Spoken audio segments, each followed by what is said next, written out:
Bonjour à tous chers amis, nous sommes aujourd'hui le 17 Kislev, c'est-à-dire le cours à l'Elon Nishmat Chana Bat Moshe, et surtout que nous sommes l'avant-veille du 8 Kislev, le jour où on finit le Tanya, et on finit le Tanya et on recommence le Tanya à nouveau. Rosh Hashanah de la Chassidut, David Ben Yitzhak, et pour la santé de tous, pour que tout le monde soit plein de chaleur interne, chaleur externe. Et on va en parler, on a le grand Fabringen pour être Kislev ici au Betrabat, si Dieu veut, un samedi soir, on peut venir à 19h30. Mais aujourd'hui, on va s'arrêter bien sûr sur la suite de ce qu'on a commencé déjà il y a 2 semaines. Igot Kodesh, Igeret Kodesh 5, numéro 2. Et là, ce qu'on va voir, on a vu la semaine dernière, tout celui qui se rappelle comment le monde entier, le Olam Haba, il est écrit avec la lettre Yud. Aujourd'hui, on va voir comment ce monde, le monde dans lequel nous sommes, est né avec la lettre E. Quel rapport? On va voir comment tu peux créer tout un monde avec la lettre E, etc. Et bien sûr, nous sommes à une semaine de Hanouka. Et donc, c'est le moment où jamais, où approfondir dans les enseignements de Moazaken, qui a été libéré de prison il y a 226 ans exactement, prison du tsar russe. Est-ce que d'abord une goutte d'encre peut détruire le monde? Il y avait un ministre dans le gouvernement russe qui a demandé une fois à Tzemar Tzadek, qui était le 3e rabbi de Chabad, en présence du tsar Nikolai, comment on peut comprendre ce qui est écrit dans l'Agmara Baba Batra, qu'on vient de finir ces jours-ci, celui qui apprend l'Agmara tous les jours d'Afyomi, Baba Batra 73b.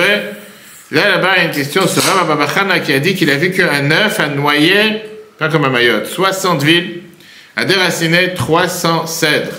Est-ce qu'un œuf est capable de noyer 60 villes? C'est de l'Agmara.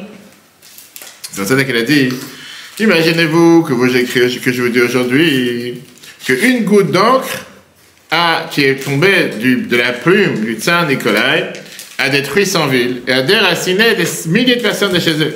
Quelqu'un qui va lire une chose pareille, il va dire, mais c'est impossible. Mais de quoi, une goutte d'encre peut détruire une centaine de villes?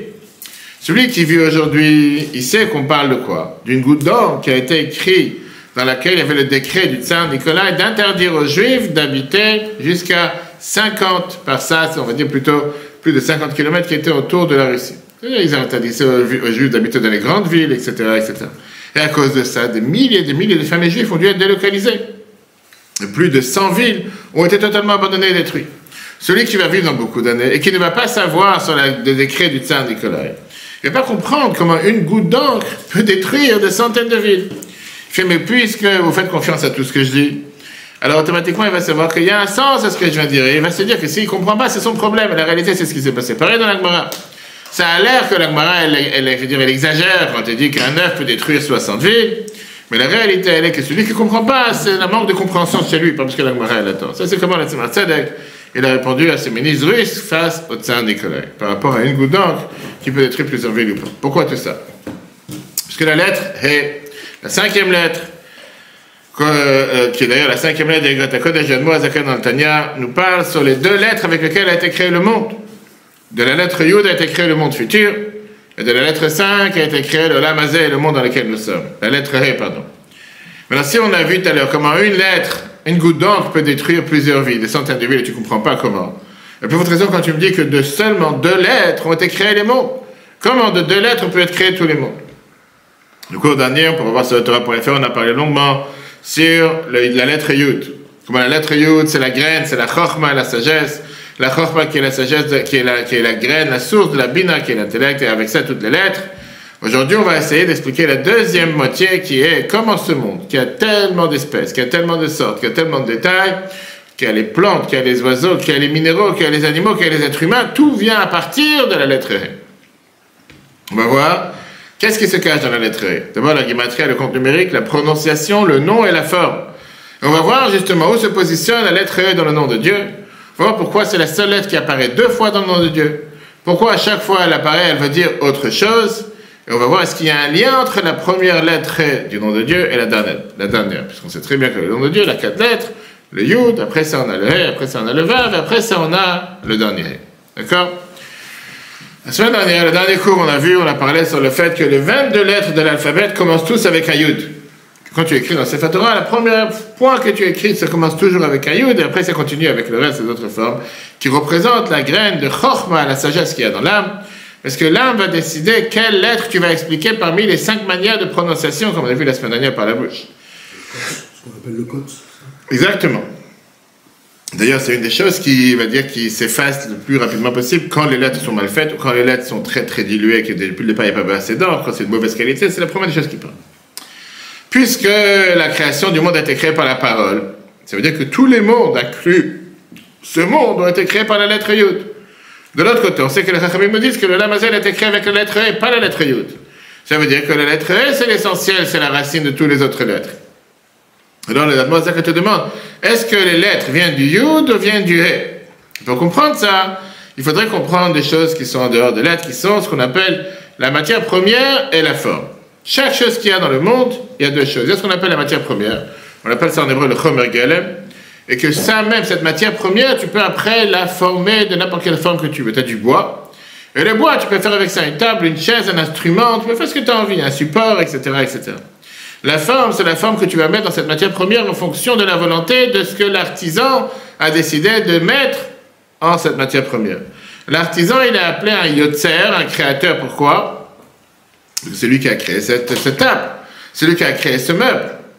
Et donc, on va dire le produit fini, il est appelé sur le nom de l'artisan. Tu vas des fois dans Paris, dans des endroits, c'est écrit gravé sur la pierre, l'architecte qui a créé tel et tel qui a créé ce bâtiment.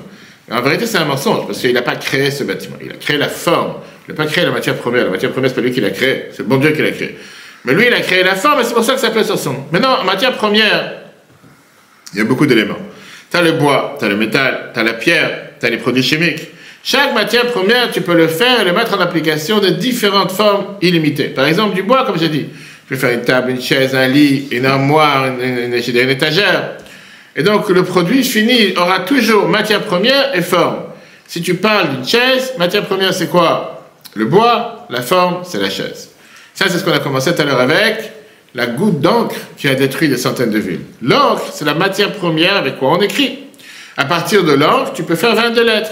Et, bien sûr, sans faire des formes, etc., et des peintures, etc. À partir des lettres, tu peux faire énormément de mots et énormément de phrases. Le décret du Tsar Nikolai, c'était un décret qui a été fait de matière première et de forme. La forme, c'était quoi? C'était les mots et les phrases qu'ils ont mis pour mettre en place le décret. Et la matière première, c'était l'encre. L'encre avec laquelle il a écrit que les Juifs n'ont pas le droit d'habiter dans tel et tel village, etc., etc.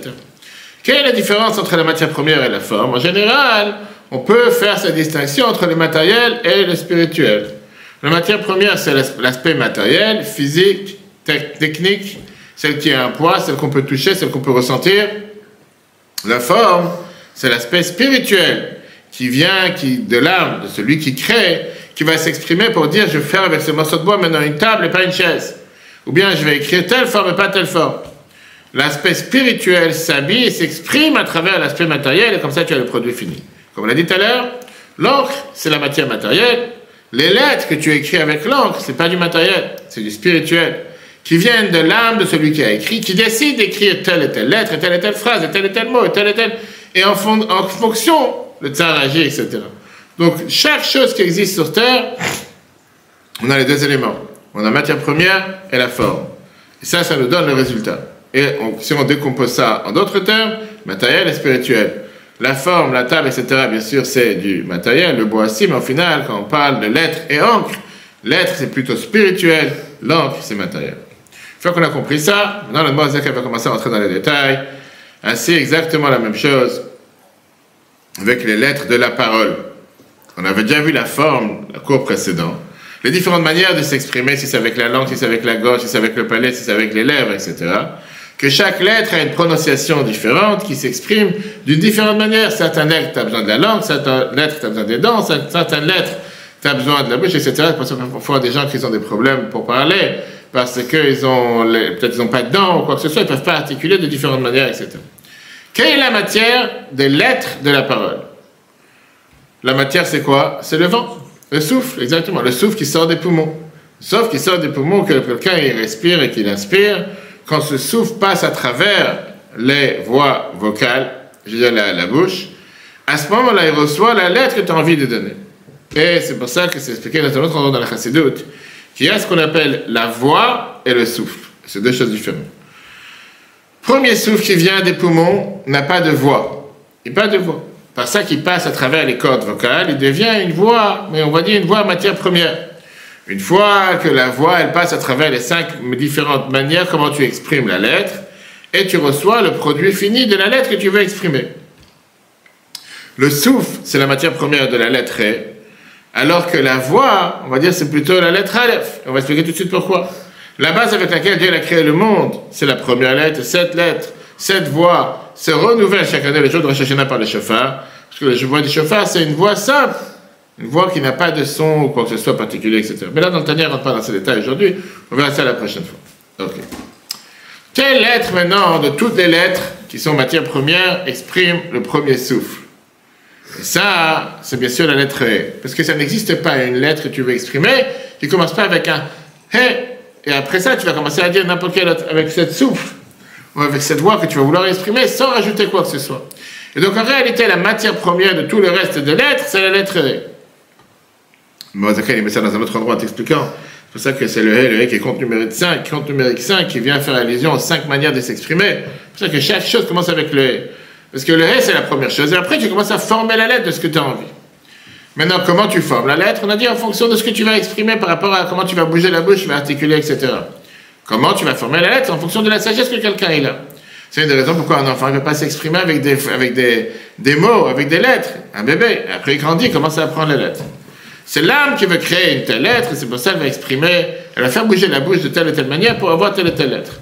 La lettre Yud, on a vu la semaine dernière, c'est la Chochma Shebenefesh, la sagesse qu'il y a dans l'âme. Et donc c'est la forme et la source de toutes les lettres.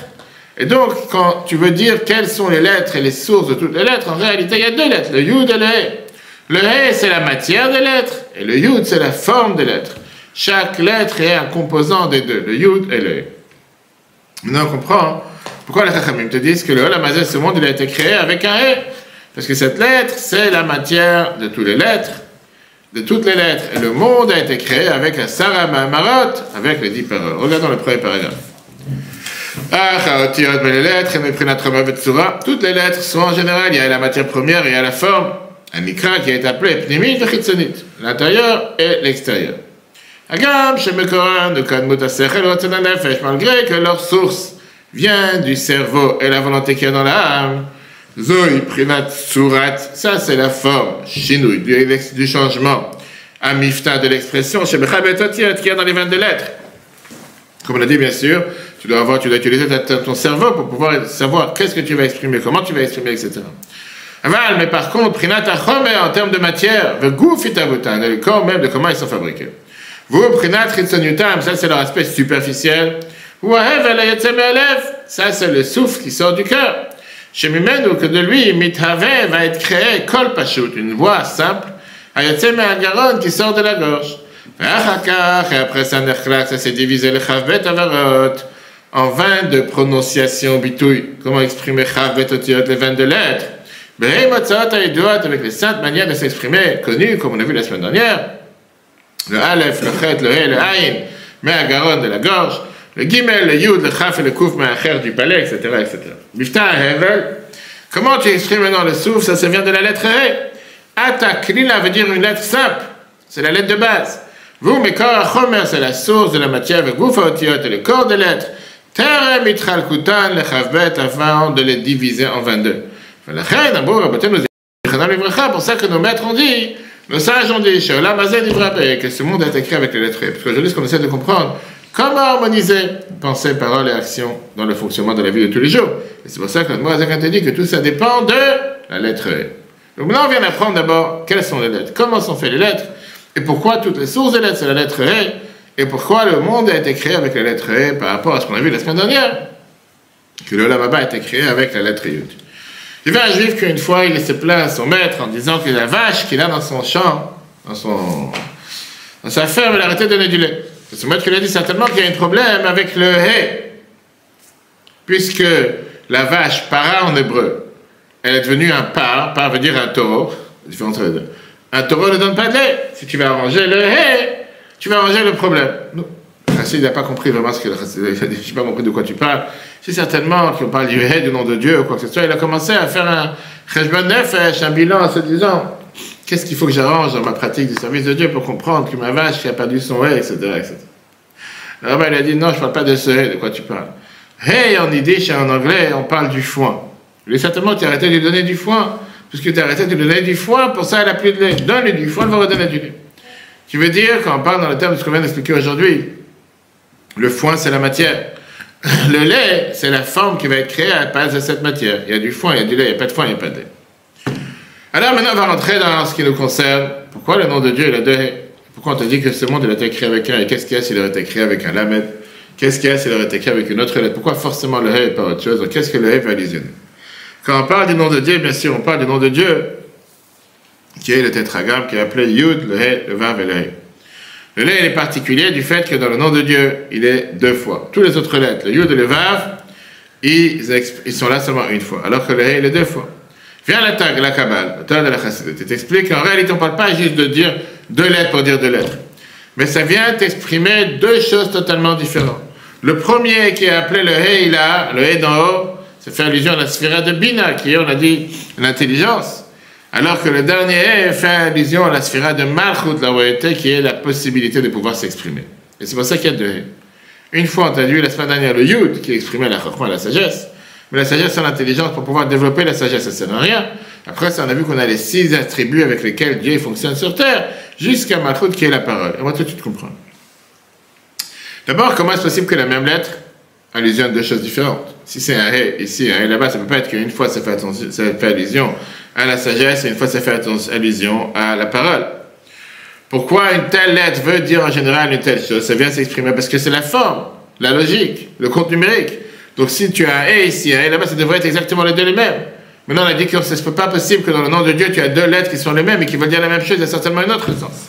Alors comment est-ce possible que tu as ici la même lettre dans le nom de Dieu et que cette même lettre veut dire deux choses totalement différentes, totalement déconnectées? Le fait de comprendre dans le cerveau et le fait de pouvoir s'exprimer à travers la bouche.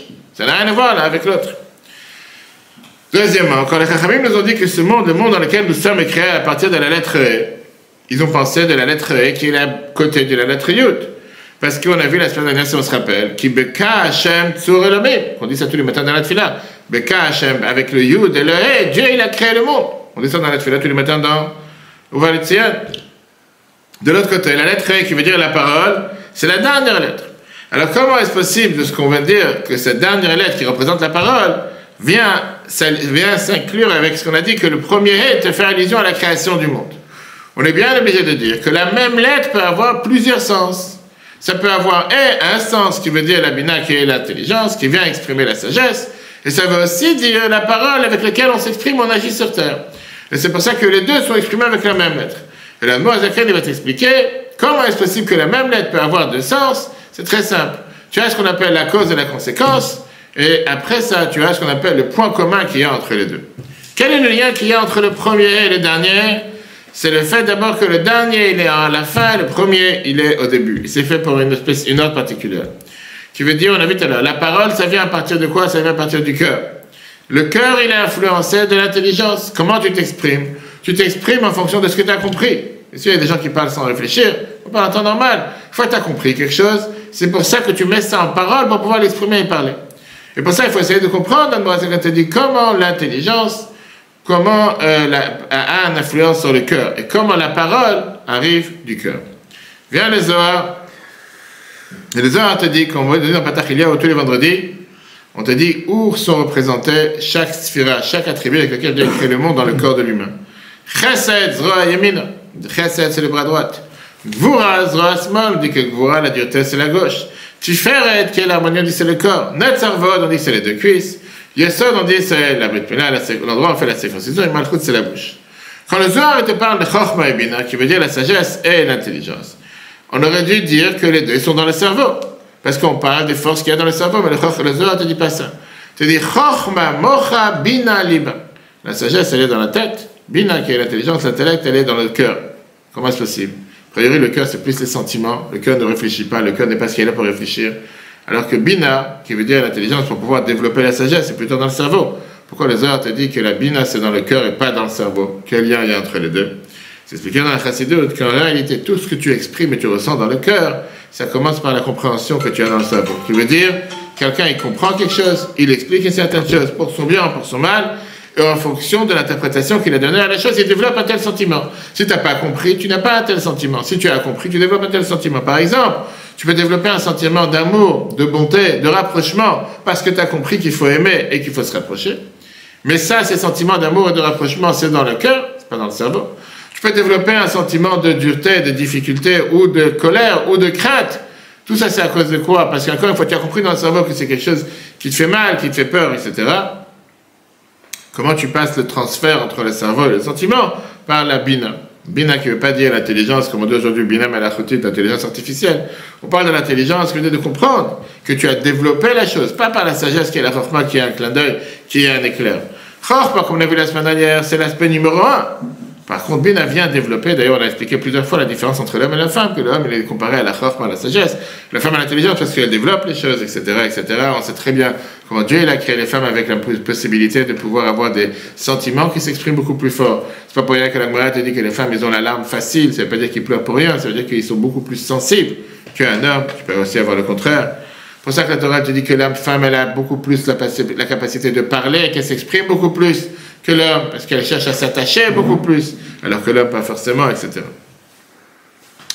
Donc, moi, ça quand te dit que les lettres, oui, bien sûr, ça dépend du cerveau, mais au final, si c'est pas développé par le cœur, si c'est pas développé par les sentiments, si c'est pas exprimé par les sentiments, ça veut rien dire. Dis-moi, tu peux avoir compris quoi que ce soit, que cette chose est mauvaise pour toi, mais comment ça s'exprime dans le cerveau, ça va pas s'exprimer, ça passe à travers le cœur, que le cœur te dit d'avoir peur de cette chose-là, ou d'être énervé contre cette chose-là, parce que c'est quelque chose de mauvais.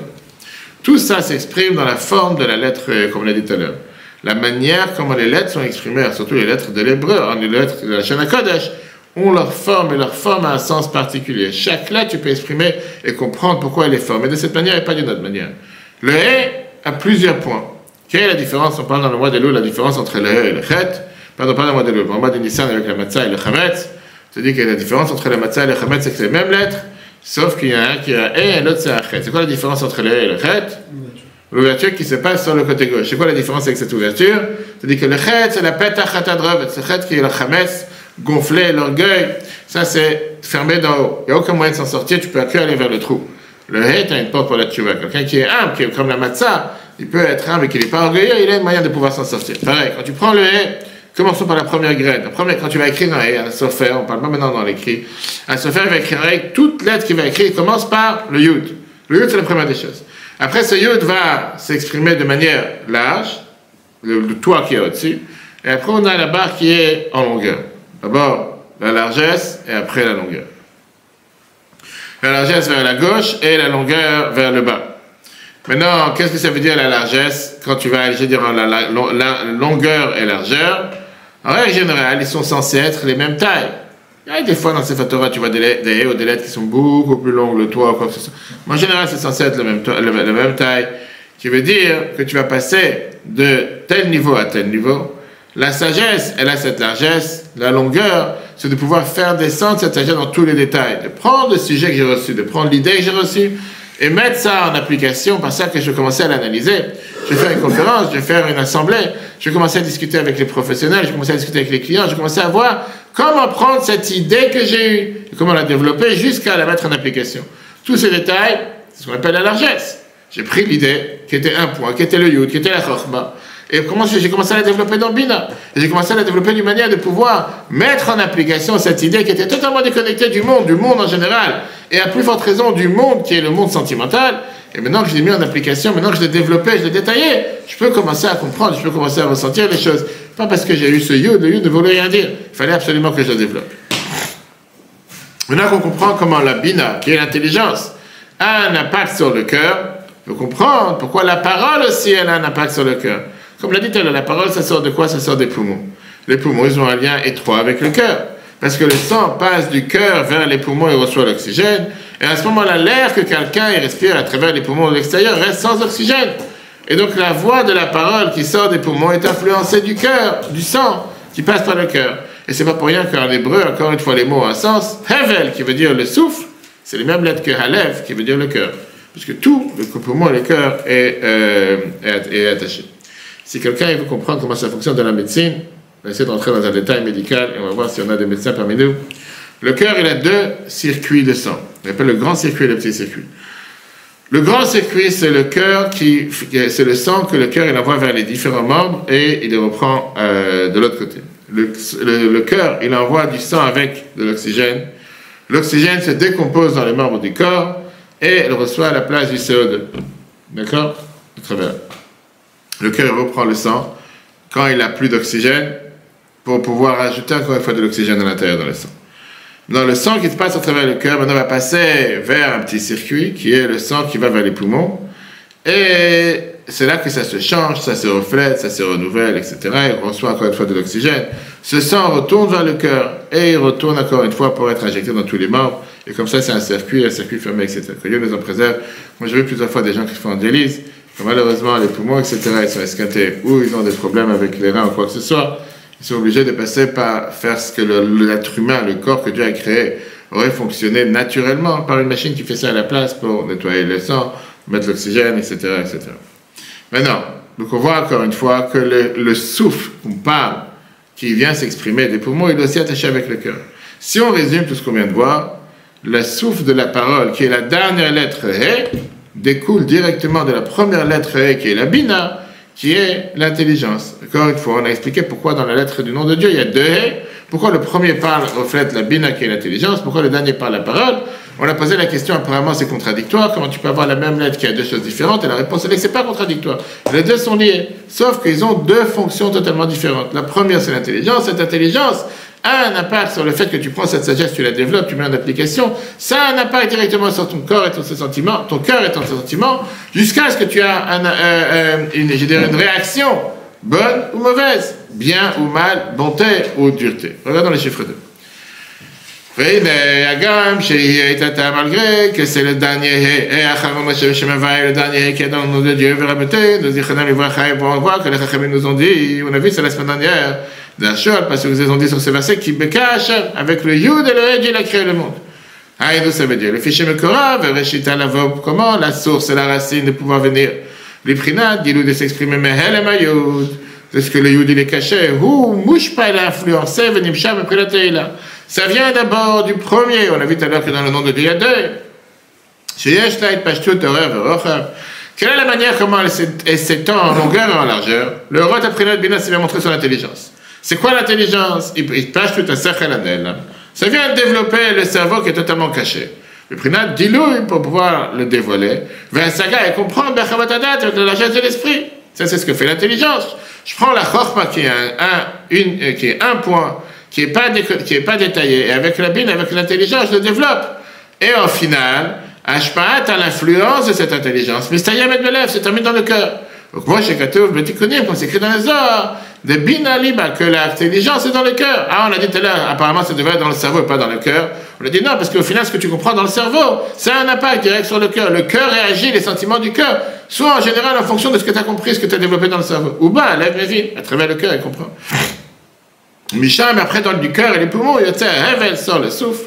Mais corps Gilou, c'est la source de la manière comment tu développes. Goufatia Tadibo, les lettres et le corps de chaque lettre, Amigalot, Behemotzarot, qui se dévoilent avec les différentes 5 manières, Mehelem, Ayud, tout ça bien sûr, commençant par le Yud, comme on a vu la semaine dernière. Tout ça pourquoi? Pour nous expliquer ce qu'on a vu, que la semaine dernière, on a dit que le monde futur est créé par le Yud. Ce monde est créé par le He. Et dans ce He même, on a vu que dans le nom de Dieu qui a créé le monde avec les 10 paroles, il y a le He qui est la Bina, qui est l'intelligence, qui vient développer la sagesse, et il y a la deuxième qui est la parole, qui vient directement connecter avec le cœur. Si on résume en un mot, tout est connecté. Ça n'existe pas que tu as une partie du corps qui n'est pas connectée avec une autre, et dans les sphérotes, c'est exactement la même chose. Pour comprendre ça, et pour comprendre justement quel est le point commun qu'il y a entre ces deux He, parce qu'au final, pourquoi He et pas autre chose, il faut d'abord comprendre ce qu'on a dit tout à l'heure. Pourquoi le Zohar te dit que Malchut, qui représente la royauté, ça représente aussi la parole. Le Zohar, on a vu tout à l'heure, qui te met les différentes sphérotes en différentes parties du corps. Tu dis que Chesed c'est la main droite, Gvura c'est la main gauche, le corps c'est Tiferet, etc.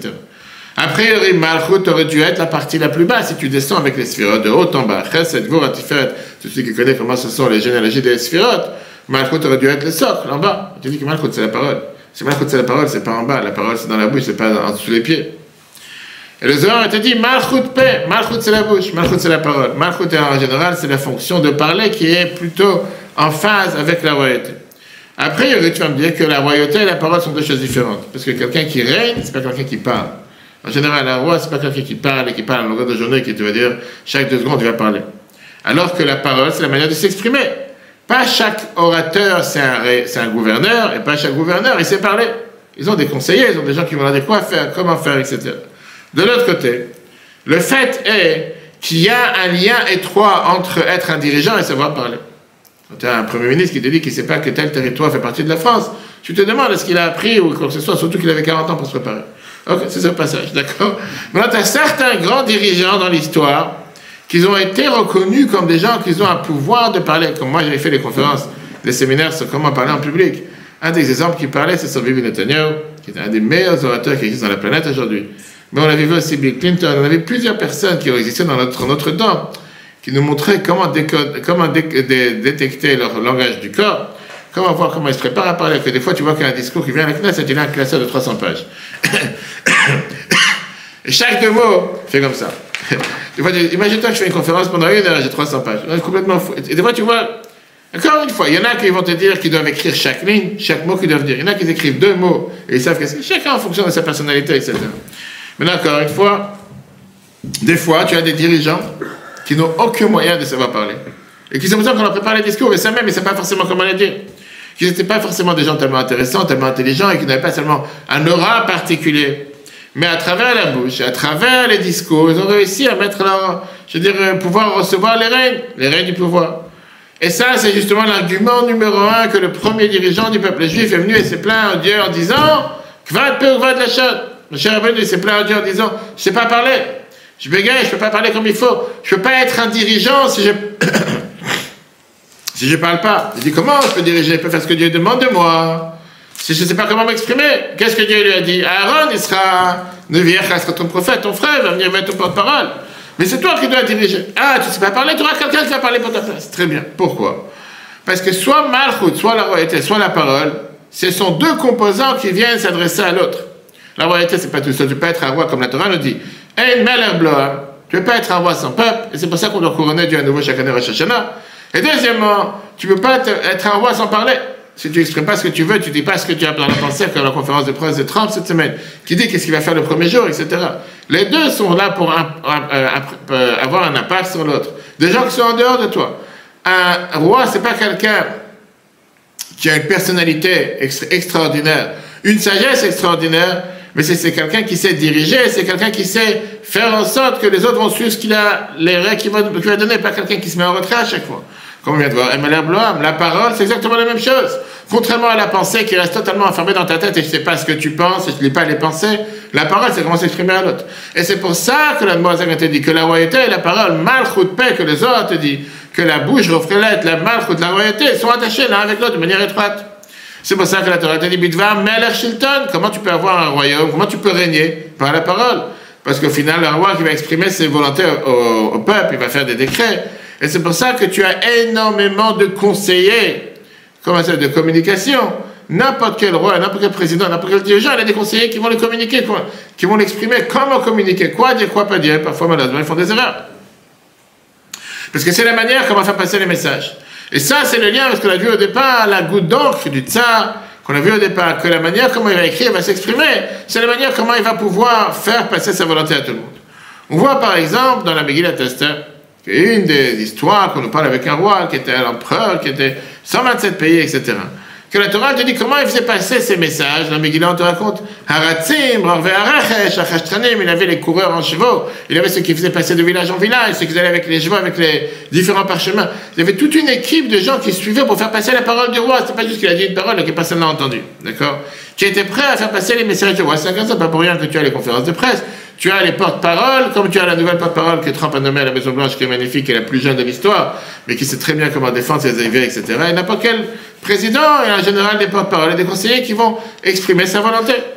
Le roi, il avait l'habitude, on te dit pas seulement ça dans la Megillah, qu'il devait traduire ces différents décrets en fonction de différentes langues, de différents pays, de différents peuples qui habitaient dans les différents pays, 127 pays. C'est pour ça qu'on te dit, Medina, Omdina, Kirtava, chaque pays comme sa langue, Ve'am, Kilshano, chaque peuple comme sa langue. Pourquoi? Seulement quand tu as toute cette composante de communication autour de toi, à ce moment-là, tu peux régner. quelqu'un qui ne peut pas s'exprimer, ne peut pas régner. Que Dieu nous en préserve, qu'il soit maudit. Les dirigeants d'Iran qu'on voit aujourd'hui à longueur de journée, que dès qu'il y a quoi que ce soit qui se passe dans le monde, il y a le grand dirigeant qui vient et qui s'exprime chaque 2 secondes. Chaque heure, il y a encore un message quand on doit t'exprimer. Parce qu'au final, c'est comme ça qu'ils font passer leur message à leur proxy ou à tous leurs branches terroristes qu'il y a dans le monde entier pour faire savoir qu'est-ce qu'ils veulent ou pas. Très bien. Et donc, ça c'est pour expliquer pourquoi Malchut, paix, pourquoi le Zohar te dit qu'en réalité, la parole, ça reflète la tribu de Malchut qui aurait dû être en général en bas du corps, parce que la bouche et la royauté sont très étroitement liées. Maintenant, on va comprendre pourquoi les deux sont liés. Le premier et le dernier. Le premier vient du nom de Dieu, vient exprimer la largesse, le développement, le fait de pouvoir s'exprimer, alors que le Yud, on a dit, c'est seulement la Chokhmah, qui ne s'exprime pas, tu as besoin d'avoir le He pour développer. Soit dans Bina, soit dans Malchut, soit dans ce qui est l'intelligence, soit dans la royauté, tu as cet élément de développement. Dans Bina, on a dit bien sûr, l'intelligence vient développer la sagesse. Parce que tu peux avoir une très bonne idée, mais si tu ne sais pas comment la mettre en application, tu ne sais pas comment la développer, ça ne sert à rien. Malchut, c'est exactement la même chose, développer la royauté. Tu es venu président, nous, next, et après, si tu ne sais pas comment développer ça, tu n'es pas entouré de bons conseillers, quoi faire, comment faire, tu ne vas pas pouvoir mettre en application le fait que tu es devenu roi. Pareil, l'intelligence. L'intelligence, c'est quoi? Ça vient développer pour la personne elle-même. Malchut, ça vient développer pour les autres. Comme on a dit, Malchut, tu es un roi, seulement si tu as affaire avec les autres. Quand on rentre dans les détails, on a vu tout à l'heure que le He, il a 2 composants, il a 2 manières de s'exprimer, la largesse en longueur et en largeur. La largeur, ça veut dire la même taille, le même niveau. La longueur, c'est descendre de haut en bas. Dans la sphère de Bina, on a ce qu'on appelle la largesse et la longueur. La longueur et la largeur. La largeur, ça veut dire de décomposer l'idée jusqu'à dans tous ces détails. La longueur veut dire de faire descendre cette idée du niveau du cerveau jusqu'à le sentiment et jusqu'à arriver à l'action. C'est ce qu'on revient au sujet majeur du cours d'aujourd'hui, qui est comment faire une harmonie entre la pensée, parole et acte. Tu as beaucoup de gens qui, à certains moments, entre la pensée, la parole et l'acte, il y a une coupure. Ils peuvent avoir les plus bonnes pensées, peut-être ils vont les exprimer, mais dans l'action, c'est zéro. Il y a des fois des gens qui vont avoir une action qui n'a aucun rapport avec leur pensée ou quoi que ce soit. Et faire cette harmonie entre la pensée, parole et acte, c'est pas facile. Et ça, c'est le travail de chacun d'entre nous, c'est ça où le Mozakan va arriver. C'est pour ça que dans la royauté de Dieu, on a ces 2 composants, longueur et largeur. La longueur, c'est la royauté de Dieu qui descend de haut en bas, qui va transcender ces 3 niveaux, pensée, parole et acte, du ciel jusqu'à la terre. Et la largeur, ce sont les 4 sens qui sont l'est, l'ouest, le nord et le sud. Et donc, il y a 2 points communs entre ces 2 lettres. D'abord, il y a la cause et la conséquence, comme on l'a dit tout à l'heure, que la dernière lettre est la suite de la première lettre, que le souffle qui est dans la parole arrive du cœur, et le cœur, l'intelligence, elle a un impact sur le cœur, ce qu'on a expliqué jusqu'à maintenant, qui est pas ça que tu comprends quelque chose, et tu as développé cette chose, ça agit directement sur le sentiment. Le deuxième point commun qu'il y a, le fait qu'il y a cette longueur et largeur, le fait de pouvoir faire ce lien entre pensée, parole et acte dans chaque action que tu fais quotidiennement. Et maintenant, on peut comprendre pourquoi les Chachamim nous ont dit que ce monde a été créé avec la lettre E. Kibeka Hashem sur Olamim. Dieu il a créé le monde avec le Yud et le He. On a dit que le Yud c'est le nom de Dieu qui a créé le Lamaba. Ce monde c'est le lettre E parce qu'au final tout ce qu'on fait sur cette planète, tu es obligé de passer par pensée, parole et acte. Oui, tu vas me dire que là, moi je connais des gens qui agissent sans parole, qui agissent sans pensée, qui agissent sans réfléchir. Peut-être, on ne parle pas de ça, on parle de la norme. La norme, comme Dieu l'attend de chacun d'entre nous, c'est d'avoir Marshava, Dibo et Maaseh. Pensée, parole et action, et que les 3 soient en harmonie. C'est ce que la Torah te dit régulièrement. La différence avec un chazir qui était un porc, qui te montre le sabot fendu mais qui n'est pas cachère. En 2 mots, qui n'est pas tocho kebaro, qui n'est pas son intérieur comme son extérieur.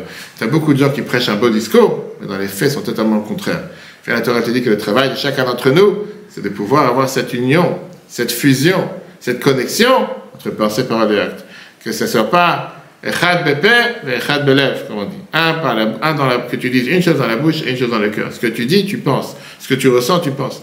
Être droit, être ouvert. Alors bien sûr, tu n'as pas envie de blesser quelqu'un. Dis ce que tu reçois, vaut mieux être franc et droit que d'être quelqu'un qui est hypocrite, qui va te faire un grand sourire, mais que derrière, il pense de toi à n'importe quelle autre chose. Le Morazak maintenant commence il ramène en parenthèse une question, en te disant qu'on a vu que la lettre E reflète la parole.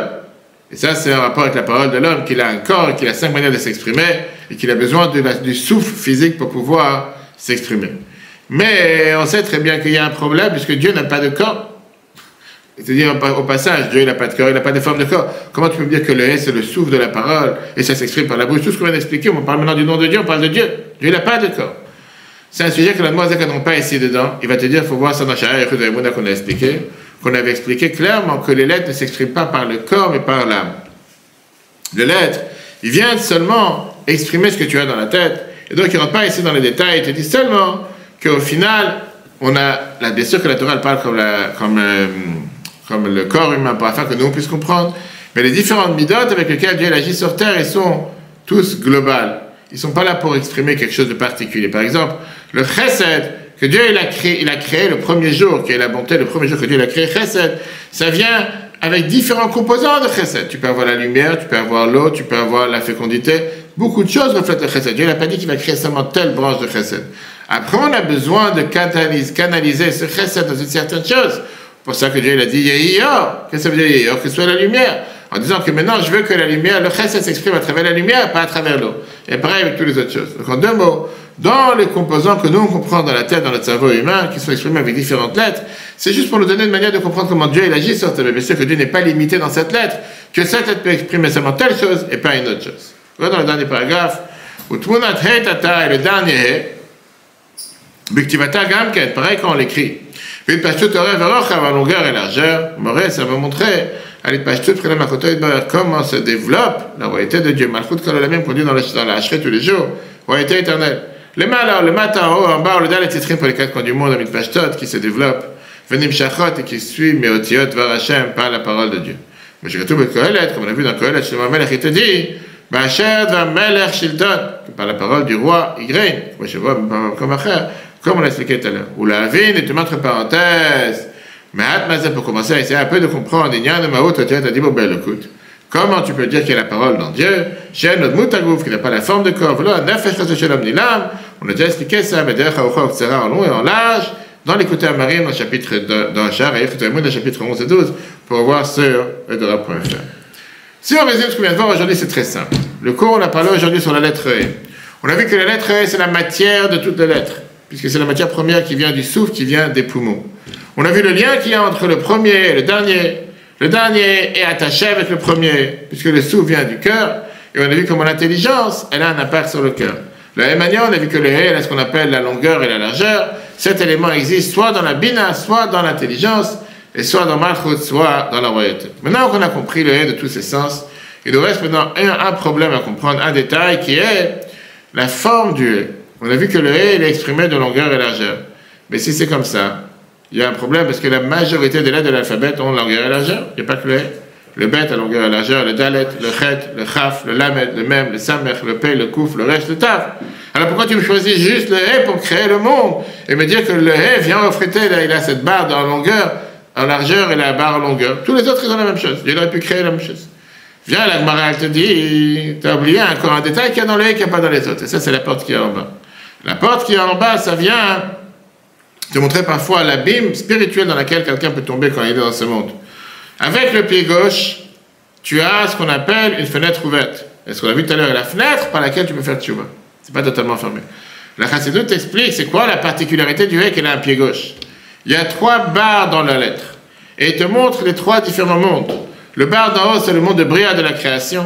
Le bar de droite, c'est le monde de Yetzira, le bar de la formation. La barre de gauche te montre le monde de Asiya, le monde de l'action. Qui veut dire, c'est les 3 habits avec lesquels on agit sur terre, on l'a vu tout à l'heure. Pensée, parole et acte. La barre droite, ça vient, c'est attaché avec la barre en haut, qui est là, parce que la parole est forcément attachée à la pensée. Tu parles en fonction de ce que tu as réfléchi. Les deux, c'est spirituel. Tout ce que quelqu'un parle en fonction de ce qu'il a pensé. De l'autre côté, il y a une déconnexion entre la barre droite et la barre gauche. Entre la barre gauche, je veux dire le pied gauche et la barre du haut. Parce que l'action n'est pas forcément de la même manière que la pensée. Elle est beaucoup plus basse, elle est matérielle. Et cette déconnexion, c'est dire que l'action devrait être de manière hiérarchique connectée à la parole et à la pensée, mais ce n'est pas tout le temps le cas. On voit très bien que tu as des gens qui pensent bien, qui parlent bien, mais dans l'action, ce n'est pas la même chose. C'est pour ça que la Bible t'explique, ça c'était le gros problème de Korach. Korach, il est venu, qu'est-ce qu'il a dit à Moshe? Tout le monde est saint. Il a dit, on devrait tous être les mêmes. Donc quoi les mêmes? Il a dit, puisque nous sommes tous des hommes d'affaires et nous sommes tous des gens d'action, on devrait être les mêmes avec les gens de la pensée qui sont les chachamim et les sadikim, les gens purs et les gens pieux. Et qu'est-ce que ça a fait? Ça a fait encore plus de décalage dans les peuples juifs. Tu as eu les gens de la pensée qui se sont élevés beaucoup plus, et les gens qui sont déconnectés du matériel, et tu as eu les gens de l'action qui étaient dans le matériel qui sont déconnectés du spirituel. Et ça, c'est d'ailleurs allusionné dans le nom Korach. Les 3 lettres Korach, reflète quoi? Le kouf, le resh et le chet ressemblent à la lettre E du fait qu'il y a la barre d'en haut et la barre de droite. La différence s'exprime quoi? Dans la barre de gauche. La lettre resh, il n'y a pas de barre de gauche. La lettre chet, la gauche est totalement connectée. Et la lettre kouf, la barre de gauche, elle descend beaucoup plus bas que la ligne. À quoi ça allusionne? Le chet, c'est bien allusionner le fait que lui, il a demandé d'avoir une part égale entre tout le monde. La parole, l'action et la pensée. La conséquence a été double. D'un côté, tu as eu le resh, qui veut dire qu'il y a eu un décalage et il n'y a pas eu de connexion entre la pensée et l'action. Il n'y a plus eu d'action, puisque la barre du S représente l'action. De l'autre côté, tu as eu ceux qui ont eu le kouf, que l'action s'est dégringolée tellement plus bas, qui sont partis vraiment beaucoup plus loin de manière matérielle et physique, qui sont déconnectés du spirituel. Ça, c'était justement les deux punitions qu'ils ont eu à Korach, qu'on a eu que tu avais les chachamim qui ont été brûlés, sont montés vers le haut, et les autres personnes de Korach qui ont été enveloppées dans la terre. Pour montrer comment chaque chose dans la Torah, qui reflète par un simple mot, a une chance et un sens, etc. Ok. Avec ça, on a vu quel est le modèle qui est l'idéal pour harmoniser et pour équilibrer le monde qui peut s'exprimer par la lettre E. On a besoin d'avoir les gens de parole, les gens de pensée et les hommes d'action. Mais les hommes d'action doivent être soumis aussi à la parole, doivent être à la pensée. Quelle est la pensée? Qui représente les tzadikim, les chachamim. C'est seulement comme ça que les gens de l'action qui sont dans le matériel ne vont pas dévier de la route, ils ne vont pas faire ce qu'il ne faut pas, ils ne vont pas sortir en dehors de la ligne, faire des choses qui sont contre la volonté de Dieu. Avec tout ça, on a compris pourquoi le monde a été créé avec la lettre E. Et ça, c'est le message qu'on a du cours d'aujourd'hui. Comment faire cette harmonie entre pensée, parole et acte de manière harmonieuse, continuelle dans tout ce qu'on fait. C'est rappeler qu'on a besoin d'avoir des hommes de pensée, des hommes de parole et des hommes d'action, mais chacun a le devoir d'être connecté. Les hommes d'action doivent être soumis aux hommes de pensée pour ne pas être dans la boue de ce monde et faire des choses qui ne sont pas adaptées à la Torah. Avec ça, on a fini le Yud et le He. La semaine prochaine, on va continuer la lettre, puisqu'on vient de voir la source de la lettre Yud et He, qui sont la source de toutes les lettres et la source de tous les mondes. On va comprendre la semaine prochaine pourquoi la lettre Yud est le monde d'en haut, le Lavaba, pourquoi le He, le monde final. Pourquoi Dieu n'a pas pu choisir une autre lettre. Là, on a expliqué pourquoi c'est comme ça. Mais la question, pourquoi ça même? Pourquoi il avait pris le Lamed et le Chaf? On a pu expliquer de manière différente. Si Dieu veut ça, on verra la semaine prochaine, très très riche pour comprendre comment fonctionnent les 22 lettres. On verra quel est le sens de la vie et comment chaque chose qu'on fait dans la vie sur Terre dépend du Yud et du He. Comment on rappelle sur Torah.fr. Le Shana Tova, Balimoud, Chassidut, ou Bedachar Chassidut, comme on a l'habitude de souhaiter qu'on soit inscrit, c'est les pour une bonne année dans l'étude de la Chassidut et que le Chag Agula, le Moazek Aladi, c'est 8 Kislev. C'est la même valeur du jour de Kippour, que toutes les prières et les demandes sont exaucées. C'est un jour important où le peuple juif entier se réveille, parce que c'est le jour où on a eu cette vitalité, cette lumière, on voit que cette révolution planétaire que la Chassidut a fait dans la vie de chacun d'entre nous. Continuons à l'utiliser pour pouvoir faire le service de Dieu au maximum et avoir toutes les bénédictions sur terre. Courant replay sur eTorah.fr. Très bonne journée à tous, si Dieu veut, à la semaine prochaine. eTorah.fr, la Torah en live. Ce cours est proposé par eTorah.fr. Pour nous aider à continuer à diffuser les cours de Torah, vous pouvez faire même une petite contribution sur notre site www.etorah.fr dans l'onglet Faire un don. Retrouvez-nous aussi sur les réseaux sociaux.